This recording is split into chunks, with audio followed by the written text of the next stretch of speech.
Okay, so good day, everyone. So we will be continuing our discussion with watchkeeping principles in general. So as we have discussed, no, so at the STCW is the one who is providing us with the guidelines of how a watchkeeping should be made. So this time we will be discussing the principles in general. So when we talk about general, it could either be when the ship is at port, at sea, or at anchor, at any conditions wherein the ship is going through. So watches shall be carried out based on the following bridge and engine room resource management principles. So this is both applicable to bridge, to the navigational officers and the engineering officers. No? So number one, proper arrangement for watchkeeping personnel shall be ensured in accordance with situation. So as we discussed previously in our discussion, it is important that it is to be ensured that proper arrangement is established in order to avoid fatigue or um, in order to ensure effectivity and efficiency of our watch keepers.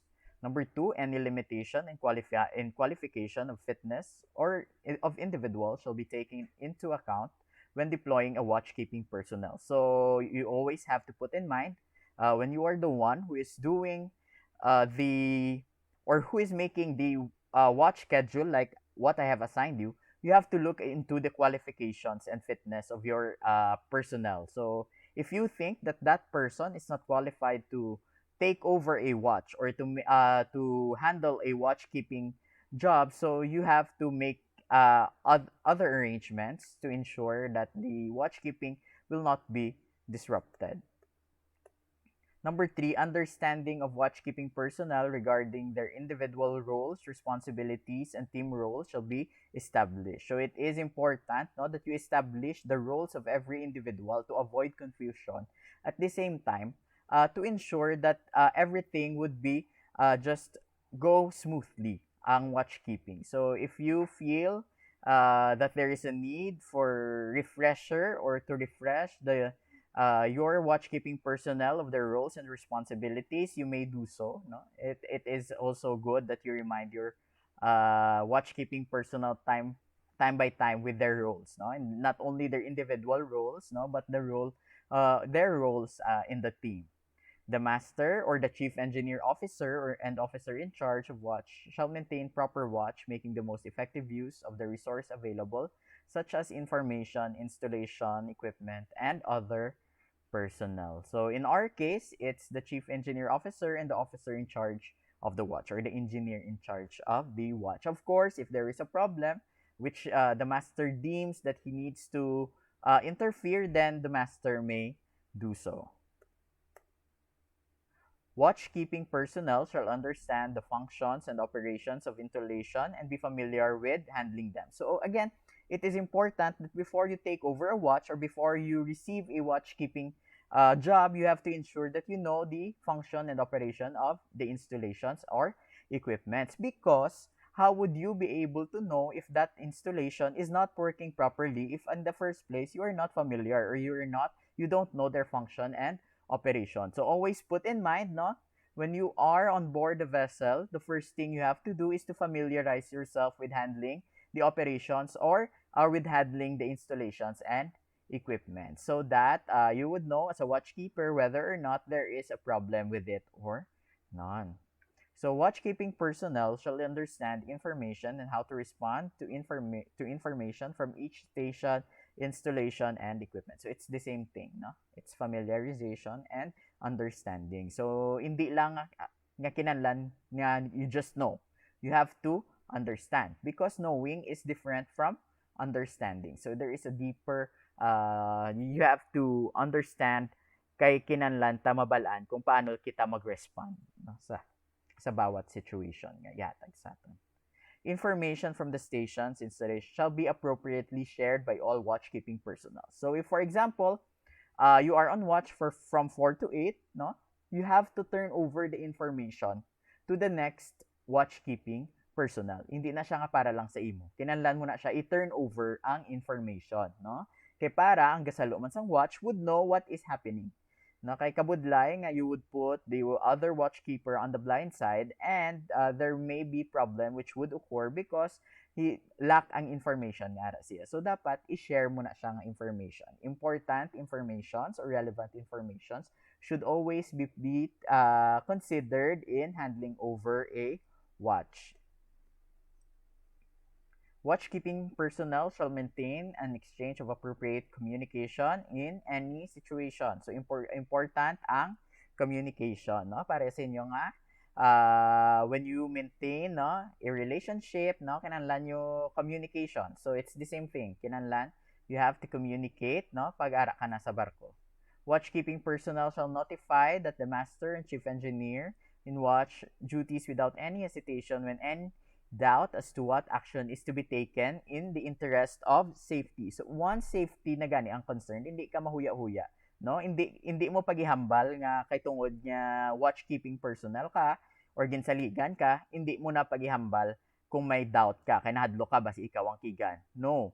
Basta safety na gani ang ginastoryahan ta, when in doubt always ask, no? So hindi man tanan mabalaan ta mo. Even experienced and seasoned seafarers may mga butang nga hindi nila mabalaan. So, hindi ka mag-hesitate or hindi ka mahuya nga mamangkot kung may ara ka doubt sa kung ano man ang kakatabo sa aton sa engine room. So, we will now go to watchkeeping at sea. So, principles applying to watchkeeping generally, parties shall direct the attention of companies, masters, chief engineer officers, and watchkeeping personnel to the following principles, which shall be observed to ensure safe watches are maintained at all times. So again, no, safe watches are maintained at all times. So like I said, no, sa previous nga discussion, ginasulit-sulit gid per me ang safety, no? Safe watches at all times. So the master of every ship is bound to ensure that watch-keeping arrangements are adequate for maintaining a safe navigational or cargo watches. So si master, kinahanglan niya i-oversee ang tanan nga watch-keeping arrangement. The chief engineer is bound in collision with the master, meaning he shall work hand in hand with the master to ensure that there is a safe engineering watch. So, na-maintain ang safe engineering watch. So, watch keeping at port, on any ship safely moored or safely at anchor under normal circumstances in port, the master shall arrange an appropriate and effective watch to be maintained for the purpose of safety. Again, no, so watchkeeping are maintained for the purpose of safety. However, no, there is a special requirement when it comes to propulsion, ancillary, and even in handling or carrying hazardous, dangerous, or toxic and highly flammable materials or other special types of cargo. So kung lain-lain nga cargo ang aton nga bitbit, lain-lain man na nga principles ang ginagamit. So depending on what cargo ang inyo nga inyo gina-carry. However, in terms of sa engineering, so it's always the same thing, no? So, however, less lang ang aton nga ginabantayan because ang aton nga main engine wala gaandar. However, ang aton naman boiler, so or we have additional generators to ensure the safe operations, no? So tandaan mo gid pag-ara sa port, kinahanglan ma-maintain tagid always nga gaandar ang boiler, kinahanglan ma-maintain tagid nga enough ang electric supply nga ginahatag sa aton. So kung watchkeeping personnel ka, amo na sila ang mga vital nga mga machineries nga kinahanglan tagid nga ginabantayan. So the chief engineer officer, in consultation with the master, must ensure that engineering watch arrangements are adequate to maintain safe engineering watch while in port. So, amo ni siya mga dapat i-taken into account. On all ships of 750 kilowatts propulsion power and over, there shall be always an officer in charge of the engineering watch. So, qualify niya. Officers, while in charge of an engineering watch, must not be assigned to undertake any task or duty which would interfere with the supervisory duty in respect to the ship's machinery. So, hambal sang law or hambal sang STCW code, pag magtaas na sa 750 kilowatts ang iyang propulsion power or ang power sa aton nga machinery, kinanlan si engineer on watch, no? Dapat may ara isa kay engineer on watch, kag dapat wala siya iban nga obra. Ang obra niya lang gid is to supervise or to undertake any or to supervise with respect sa ship's machinery system. So principles to be observed in keeping an engineering watch. The term engineering watch, as used, no, means either a person or personnel comprising the watch or a period of responsibility for during which the physical presence in the machinery of that officer may or may not be required. So may or may not be required. Again, balikan ta depending on kung ano ka nga type of machinery. Kung manned machinery space or unmanned machinery space. No? So the officer in charge of the engineering watch is the chief engineer officer's representative is and is primarily responsible. So responsible ka. Meaning, kung ikaw ang officer in charge of the engineering watch, ikaw ang agent ni chief engineer. Meaning, whatever you do would represent the decision of the chief engineer. And of course, suliton ta naman liwat, no? At all times, your responsibility is to ensure safety and efficient operation as well as maintenance of the machinery affecting the safety of the ship, no? And it is your responsibility ang inspection, operation, and testing as required of all machinery and equipment under the responsibility of the engineering watch. So every time, no, kung ikaw ang officer in charge of an engineering watch, it is your responsibility to test and operate and at the same time inspect ang mga machineries which are working, no, that to ensure again mabalik kita that there is a safe and efficient operation. So the composition of the engineering watch shall at all times, no, again suliton ta naman adequate to ensure the safe operation of the vessel. No, kung kamo matakan, kamo mamati sang safe operation. So kung ara kita sa barko, amo na nga ginasulit-sulit na sa because amo ginayang aton nga primary responsibility. Hindi naman gusto nga kung ara kita sa barko pagpuli ta kulang na tatudlo, kulang na takamot or nagpuli na ta nga nakabalikbayan box. No, because gin disregard ta ang safety, no? So that's why, no, ginasulit-sulit gid per me, no, sa watchkeeping principles ang safety, no, to ensure nga ang pagsakay mo sa barko kung anong imong situation amo man gyapon pagpanaog mo, no, pagsakay mo nakita ka nga buhi sang pamilya mo, pagpanaog mo makita ka gyapon nila buhi, hindi nga nakasulod na sa box, no? So when deciding the composition of an engineering watch, which may include appropriately qualified rating, the following criteria shall be taken into account.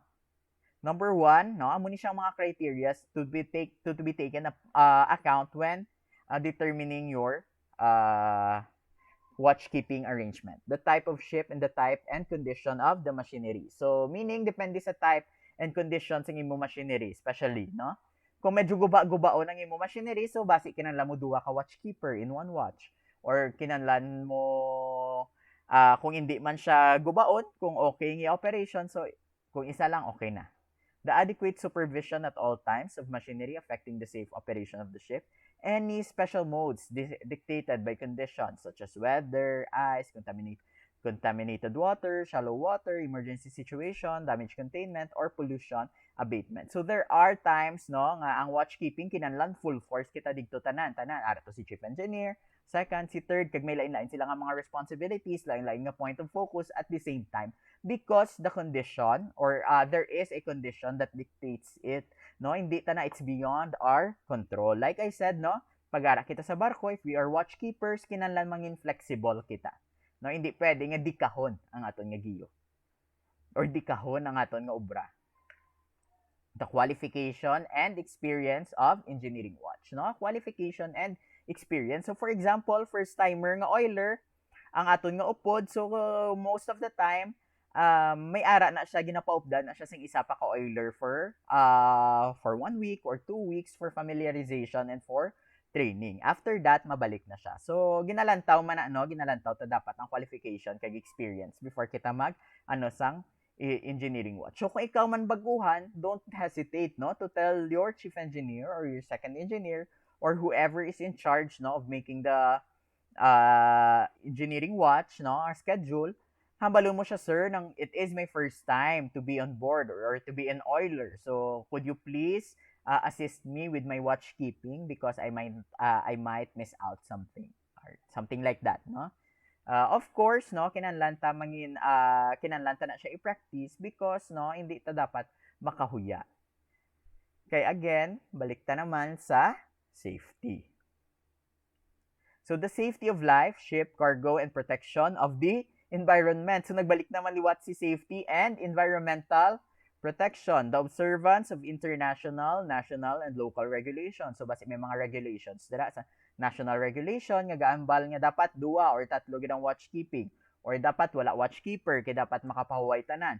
Then we'll have to follow national and local regulations. So national regulation, if you are on the you are within the jurisdiction or ara ka mo sa lugar sa iban nga countries.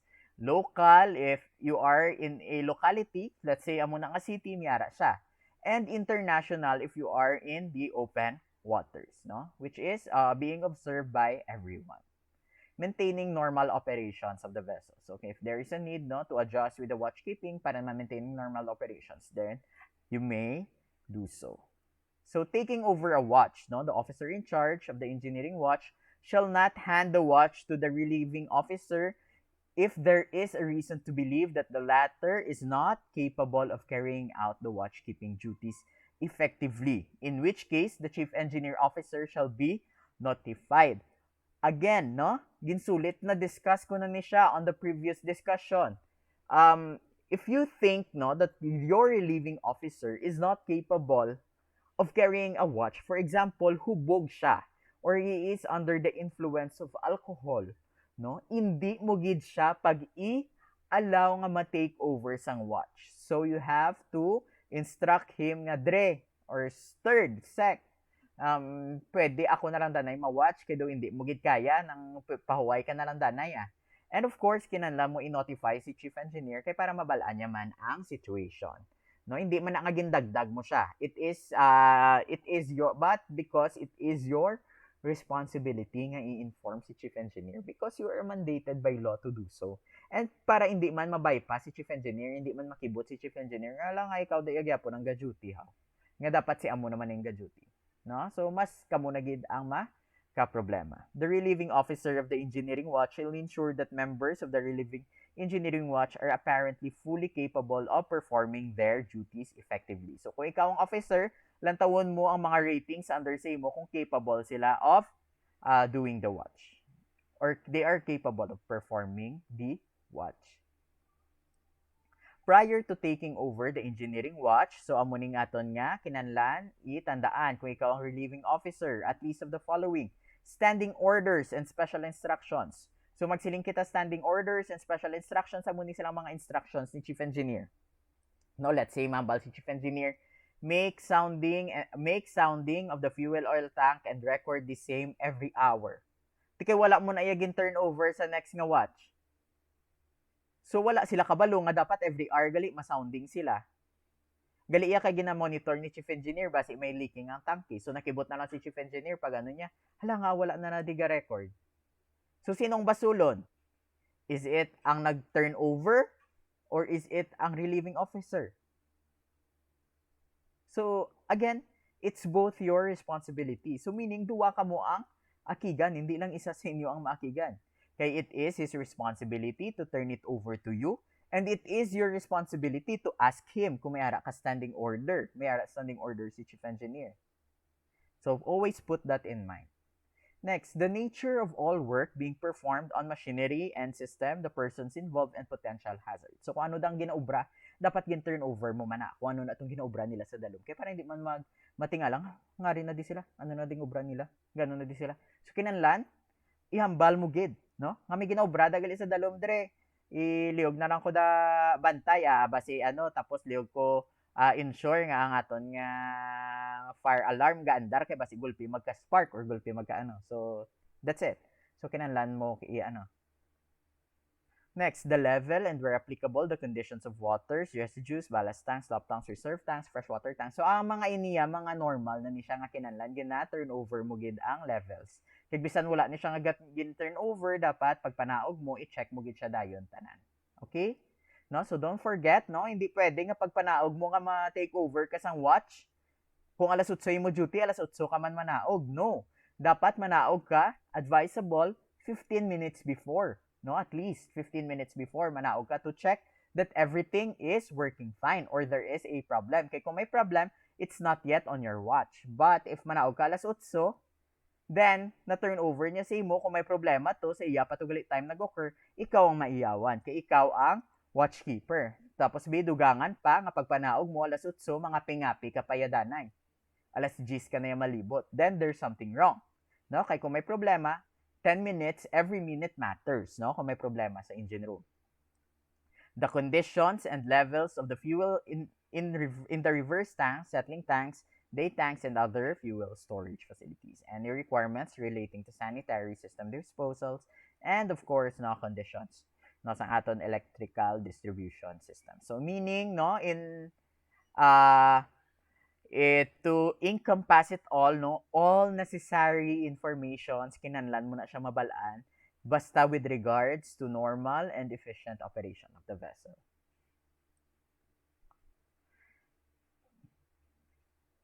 So, ang aton mode of operation sa aton boiler, naka-manual ba na siya or naka-automatic? Kaya base, naanad ka mo manual, tapos gimpa-change to automatic, makibot ang gabantay, hala, gulpi lang ni ganda ang boiler. So, kinahanglan i-inform agad. And any potential adverse conditions relating to bad weather, ice, or other contaminated shallow water. No? And the reports of the engine room ratings relating to their assigned duties, the availability of firefighting appliances, no? Normally, ang firefighting appliances, wala man na siya gakatandog in case, no, there is fire in the engine room. But then, always, na lang, be mindful, no? It doesn't necessarily mean nga makuton mo to, pila din nabilin nga fire extinguisher to, pila nibilin nga foam fire extinguisher to, din it's because wala man na siya gakagamit, kaganhon man na bisang watchkeeper, no? So, time by time lang, not necessarily, not every time kinala mo i-check. Or personally, you could just check it on your own, no? No need for it. And of course, the state of completion of the engine room logbook. Later on, we will be discussing on how important it is to maintain, no, the engine room log. So, in performing an engineering watch, you shall ensure and establish watchkeeping arrangements are maintained and that under direction, engine room ratings, if performing part of the engineering watch, shall assist in the safe and efficient operation of the machinery space. No, in performing an engineering watch, no, you have to ensure, no, that the engine room ratings, no, is under your supervision and control. So ikaw ang may control sa inyong watchkeeping time. So the officer in charge of the engineering watch shall continue to be responsible of the machinery space operations despite the presence of the chief engineer officer in the machinery space unless or until specially informed that the chief engineer officer has assumed the responsibility and this is mutually understood. So always put in mind, no, that even, no, ara na si chief engineer sa engine room, it does not mean nga ginkuha niya na ang responsibility. Hindi kita pwede nga gin-assume niya na, gin-assume mo lang nga iyan ang responsibility because, no, you are the officer in charge of the engineering watch. So, ikaw gyapon ang responsible unless otherwise nagambal si chief engineer nga third, I'll take it from here. I'll be responsible of the engine room. Then that's the time, no? But always don't rely on your assumptions, no? Because assumptions is the mother of all fuck-ups, no? Amo man na siya sa barko. Assumption is the mother of all fuck-ups. Tanan nga problema sa barko happens, tanan nga collisions, tanan nga usually it is because of assumptions.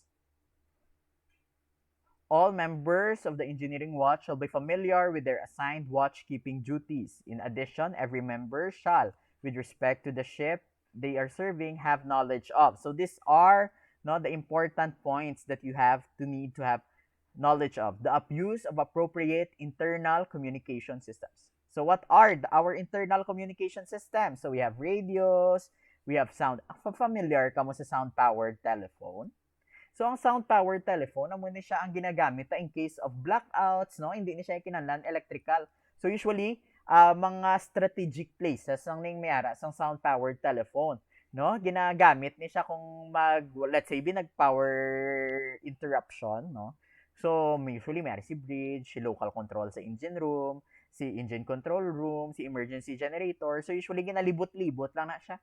Tapos maring lang na ang kundiin mo siya do ka manual siya nga telephone. The escape routes, no? From machinery space, kinahanglan mabalaan mo kundi ang escape routes, no? Hindi pwede nga ma-duty ka sa engine room nga wala ka kabalo kundi ng emergency escape. Kinahanglan mabalaan mo na siya para in case of emergency, especially kung ara ka sa dalom, no? Usually ara na siya sa dalom mga lagyan, ara sa bottom deck, kabalo ka kung diin ka maagi. Engine room alarm systems and be able to distinguish. So, lain-lain ang alarm. May alarm for flooding, may alarm for machinery operation nga may problem, may alarm for deadman alarm. So, familiar ka mo sa deadman alarm. So, ang deadman alarm, amo na siyang ginaset, no? Kung ikaw lang isa sa engine room, every 20 minutes, ma-alarm na siya. Kung hindi mo na siya mapatay, ma-alarm na siya sa bilog nga cabin nga may alarm extension. So, gina-reset na siya every 20 minutes, no? So, lain-lain, no? Depende sa nature sang alarm. Kay para kung ara ka sa engine room, kabalo ka kung ano. And of course, kinahanglan i-familiarize mo na yourself. Nga bisan hindi ka maglantaw sa panel, kabalo ka kung ano na siya nga alarm. The number, location of firefighting equipments, no? Dapat kabalo ka kung di nakabutang ang mga firefighting equipments and damage control gears. Any machinery not functioning properly or expected to malfunction requiring special service shall be noted along with any actions already taken. So, dapat ginalantaw mo man, no? Hindi lang kung sino ang malfunction, but kung sino ang may possibility, no? Nga mag-malfunction, kaya para ma-plan out na ang maintenance system, para ma-plan out na kung anong himuon. When the machinery space or manned condition, the officer in charge shall at all times be readily capable of operating the propulsion equipment in response to the needs in the changes in direction or speed. So, dapat ready siya, no? Ready nga mag-move. Usually, no, bisan naka-unmanned or naka-manned machinery space, no, allowed lang man gid sila sa deck to, unless na lang gid there is drastic change when it comes to speed. But if it's normal lang ang mga speed, no, there's no need, no, to do so. When machinery spaces are in unmanned conditions, the designated, amo ni siya kaginang ginambal, amo ni siyang last time na ginambal ko, dapat on-call ka, no, kung unmanned.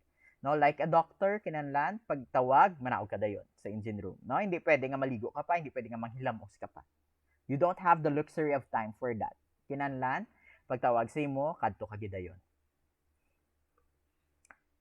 Due attention shall be paid on ongoing maintenance supports of all machinery, including mechanical, electrical, hydraulic. So, kinahanglan, mayara kita sang gina-pay attention sa mga ongoing nga maintenance. Kinalantaw, gina-monitor ta na siya. And of course, no, in taking over the watch, no, kinahanglan in case there is a problem, may ara kita sing ginatawag nga preventive maintenance, no, damage control or repair operations, no, kinahanglan gina-inform ta si chief engineer kung himuon na siya during the watch, no. Always remember, no, especially kung mga vital nga mga operations or vital maintenance, kinahanglan gina-inform ta si chief engineer. Okay? When the engine room is put in standby condition, the officer in charge of the engineering watch shall ensure that all machinery and equipment which may be used during maneuvering is in a state of readiness. No, kinahanglan, no? That's why miyara kita sang ginatawag nga 1 hour notice, no? Ang 1 hour notice na siya is given in order for us to prepare necessary machineries, no, for maneuvering. Pagpasulod sa puerto or pagpagwa sa puerto, it's always 1 hour notice. Ginagaan kita sa time to prepare. No, to ready everything. Mapaandar sa generator, mapaandar additional pumps, ma-open additional valves. No, those are things which are being required, no, for maneuvering. Okay, para pag mag-maneuvering na, everything is in a smooth and clear or efficient operation.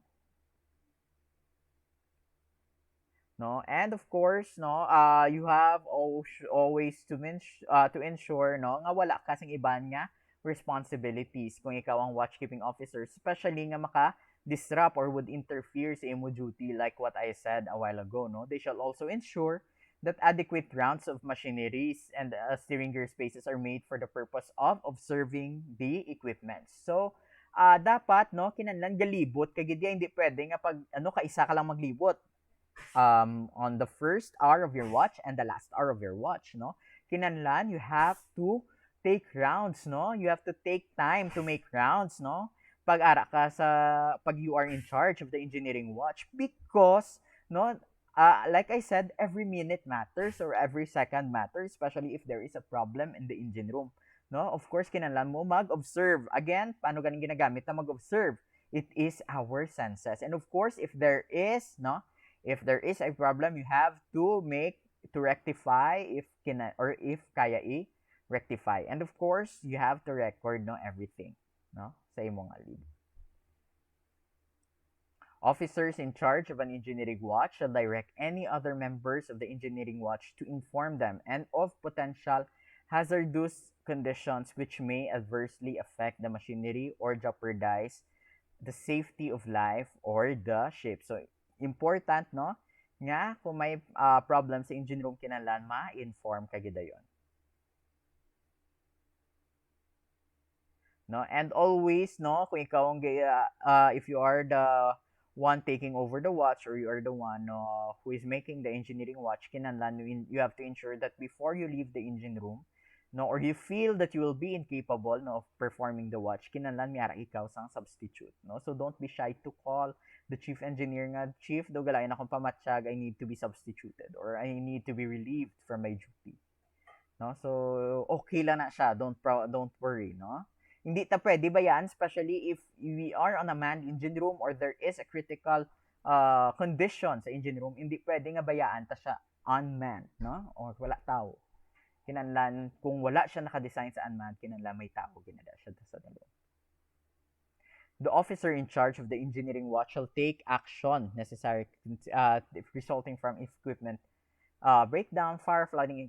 So, amo na siyang ambal ko sa inyo, no? Nga kinanlan, you have to make necessary actions. But before you make necessary actions, no, you have to inform the chief engineer. But if necessary action is immediately required, no, pwede nga himuon mo siya danay. Then, amo pagtawag mo kay chief engineer, no, to minimize the damage, no.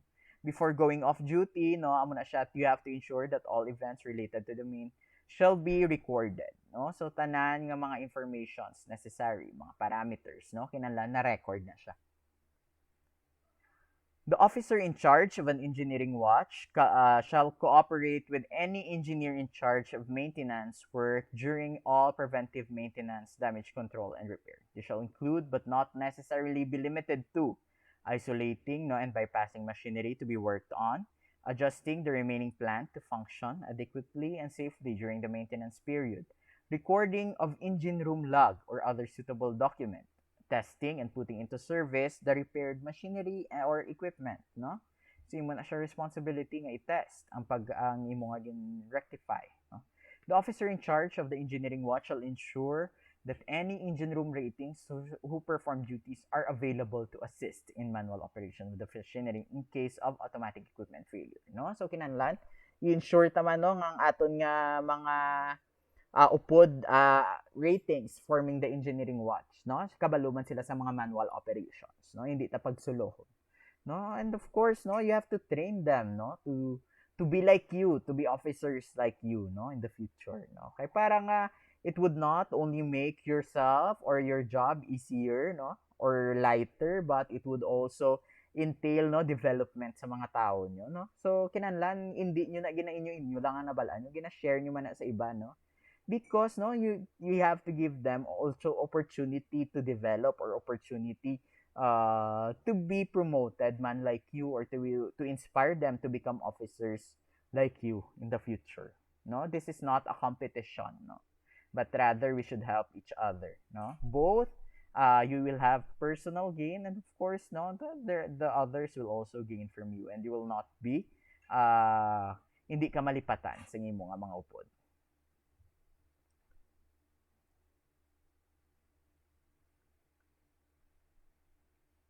When engine damage or malfunction occurs, which may be such as to endanger the ship, no, amo ni sa mga kinahanglan ta himuon, no? These are emergency situations, no? When any malfunction occurs is if it is believed may cause to damage or break down to the propulsion machinery, and of course in any emergency or if in any doubt as to what decision measures to take. So mga amo ni siya nga mga butang kinahanglan gina-inform tagid si chief engineer immediately, no? Kinahanglan tagid ihambal dayon sa iya nga chief, may problema kita. Chief, ang aton nga engine, ang aton nga ano do wala naganda, ang aton makina do wala galibot or do wala ganda raw. Hindi ka pa na ma-bother nga wala naganda rin mo makina, di ba? So ihambal mo na ang chief engineer.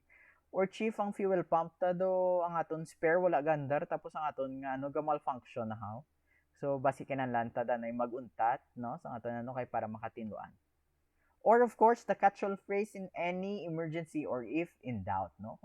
Kung ga ano ka, kung ga doubt ka kung what takes to make, no? Or what will be your decisions, then you consult with the chief engineer, no? Despite the requirement to notify the chief engineer officer of the foregoing the watch, the officer of the engineering watch shall not hesitate to take immediate action. So amo ni siyang ginamba ko gina sa inyo, no? If kinahanglan immediate action, then take immediate action before notifying the chief engineer. But if it does not require immediate action, then notify first the chief engineer before you do something. Okay, no? So we will skip this one, no? Okay, it's the same, it has the same thoughts, no? Engineering watch keeping under different conditions and in different areas. So we have restricted visibility. So when we say restricted visibility, amo na siya kung grabe yung fog, no? Hindi sila kakita sa bridge. So always be ready with permanent air or steam pressure, no? For sound signals because it is important, no? Ang sound, no? Kay kung zero visibility para maka-communicate sa other ships, sound ang ginagamit. So kinahanglan ara ang compressed air ta. So ang air compressor ta dapat it's working properly. Ang aton mga tanks dapat it's full, no? So mga amo na nga mga butang, and of course dapat be ready lang, no, with sudden changes of speed, no? Kay because no there are instances, no, of course sa sugod automatic but later on naging manual na siya, muna siyang ginatawag nila kisa sa barko manumatic na ning pag-adjust ta sang temperature. So kinahanglan ginabantayan yung manang change sang speed kay para mabalanta kung ma-open gamay or ma-close gamay sa heating. So mga amo na ang mga butang. So coastal or congested waters, no? So dapat be ready, no? Base i-manual operation ng aton nga vessel. So kinahanglan be ready lang kita. So dapat, no, ikaw as engineer in watch, kinahanglan na ensure mo ang local station ta is ready or ang emergency steering ta is ready because hindi ta pwede mawad-an propulsion and hindi ta pwede mawad-an sa steering when it comes to coastal and congested waters because we are prone for collision. When the ship is at anchor, so da parehas na siya at port. But then, no, kinahanglan ta lang kinahanglan ta lang may tao sa engine room in case kinahanglan nila magpaandar sa engine. So, when the ship is at anchor, pwede siya at sea or in port. So, when at sea condition, no, kinahanglan, there is an efficient engineering watch, periodic inspection, no, of standby machinery, main and auxiliary is maintained in a state of readiness. So, kinahanglan, naka-ready lang siya, ready for starting lang ang aton nga main engine. Usually, naka-prepare na siya tanan except the indicator cock. So, if you know kung anong indicator cocks, dira na daang ginapasungaw ang makina. So, kung magsiling kita blow off, no, or mababi nga, i-blow ta ng makina. So, meaning, dapat naka-open. Kay i-start na kadali ang makina, then i-stop liwat to check whether or not there is ingress of water sa aton nga combustion chamber, no? So, kinahanglan, amo lang na siyang naka-open. Then, before i-start, i-blow off lang, then i-close, then inform the bridge that we are ready. Now, measures to be taken to protect pollution. So, of course, pollution prevention. And all damage control and firefighting equipments are ready, no? So, recommendations, no, on watchkeeping. Again, no, so prevention of fatigue. So, sulit-sulit lang ni siya, no? So, I will not discuss this one because it's the same thing, no? So, observing the periods of rest, no? Although there is no universally definition of fatigue, everyone involved in the ship operation should be alerted to the factors which can contribute to fatigue, including but not limited to those identified by the organization, at the same time taken into account when making decisions. No? Again, no, sulit-sulit lang ni siya, no? The frequency and length of leave periods, granting compensatory leave, no? So preventing fatigue or building up over the period of time, and the provisions vary, no, on ships or short voyages, provided that special arrangements are be taken in place, no? So it's the same thing, no? So again, no, it's prevention of fatigue. So when we talk about ILO, no, it's International Labor Organization, and of course MLC, or the Maritime Labor Convention. No, so dira tama na siya i-hand in hand, no, i-compare, no, ang provisions ni STCW code and the exceptions set forth, no, si ILO kag ni MLC. So prevention of drug and alcohol abuse, no? So na-discuss ko na ni siya. So let's not go deeper into this. Um so these are the things, no, that should be established, no, in the screening programs. Identify drug and alcohol abuse, respect the dignity, privacy, confidentiality, and fundamental legal rights of the individuals concerned, and take into account relevant international guidelines. So kinahanglan ginalantaw tani, no, sa mga watchkeeping personnel kung mayara sila for drug or alcohol abuse, no. But these are usually being taken care of by the crewing or the manning agency before they are being sent, no. Before they are being sent on board. Mhm.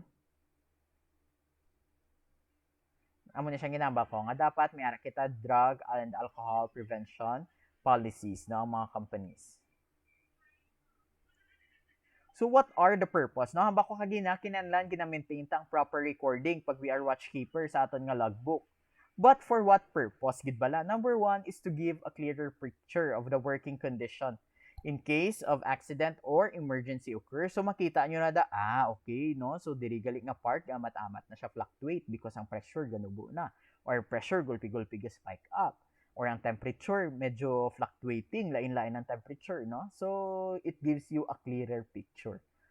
And for authorities, a place for future reference in retrieving relevant information, no? So ginapangita gini siya ka authorities, no, nga to niyan, especially, no, to ensure nga wala kita ga discharge sang any prohibited substances outside or on overboard, and act as also as a checklist so that relevant parameters is monitored. So gina-monitor tang mga relevant parameters. Magsiling ka relevant parameters. These are parameters which are important, no, in maintaining a safe and efficient operation sa aton nga machinery. Let's say pressure sa supply pump, temperature ng jacket cooling, individual temperature ng exhaust gases, no, temperature ng intake fuel oil sa machinery. So amo na siya ginapanglantaw ta. Even ang mga reefer, no, temperature ng ref, no, to will make sure that the compressor is working properly. Mga amo na nga mga stuff, no. So depending, of course, no, it's not limited to those. It also depends, no, sa company kung anong ipabutang. So, for the purpose of safety, now be sure when carrying out a routine, you wear appropriate coats, safety shoes, and helmets. Of course, for your own protection, no? So, amo ni siya ang gimbutang ko sa aton assignment. Gimpa-explain ko sa inyo isa-isa kung ano ni siyang importance, no? And I have seen, no, that most of you has already understood, no, kung anong importance ng PPE. No, of course, sulit-sulit tani, no, sa aton nga machine shop 1, gin assessment pa ni gani, no? Kinanlan, you have to wear appropriate clothes, safety shoes, and helmet to mitigate the effects of accidents. Carry a torch lamp. So kinanlan, mayara ka permi flashlight para in case of brownout or in case of blackout, mayara ka source of light. And of course, for monitoring purposes, no, sa mga hilit-hilit, sa mga dulom nga lugar, no, para ma-flashlightan mo kung may mga gatulo bala or may mga leakages, no, so or may mga asuda kung ano da, no. So it's for easier identification of the problem, and maintain bodily functions, no. May namangkot sa kung sir literal gini siya nga bodily function. Yes, literal nga bodily function. You have to ensure, no, that all parts of your body, especially those vital, no, for engineering watch, are working properly. no, kay para for your safety, no, and for the sake of your safety, and of course for doing maintenance, no, to ensure na it's operating well, and be awake and highly conscious. So hindi pwede nga patuyo-tuyo ka, no, so dapat you have to be awake and highly conscious in order to avoid, no, nga mahulog ka sa agdan or makaunsang ano da ang imo nga mga makaunsang rotating parts sa machinery imo ano kay gapatuyo-tuyo ka. So kung gapatuyo-tuyo ka, no, or hindi ka highly conscious, absent-minded ka, these are usually the start, no, kung nga gaka-aksidente kita, no. So the watch consists of an engineering watch in charge with one or more rating. Each member of the watch should have thorough knowledge, no, of duties, no. So dapat may kita duty. Kabalo kita sa duty. And again, familiar with the firefighting equipments and distinguish. So sulit-sulit. You have to know the distinguish between alarms, no. So na-discuss na ni. Again, so as a review, kinanlan kabalo ka sang special orders and instructions relating to machineries for continuity and for safety's sake. Okay, no? So on our next discussion, on the next discussion, no, we will be discussing the different, the usual or the common watch keeping duties or routines that we are doing. So if you have any questions, no, as to this discussion, please feel free, no, sa to message me personally, and I'll try my best to reply, no, kisa gaka anot kita, no, gaka overwhelm ko sa mga messages, but don't worry kay I will try to take time to reply to each and every one of you, no. So if you have any questions, so this is a recorded class. It is for the sake of ano those nga weak ang internet connection, at the same time, no, para ma-review nyo before the examination. And for our examination, the coverage will only be module 1.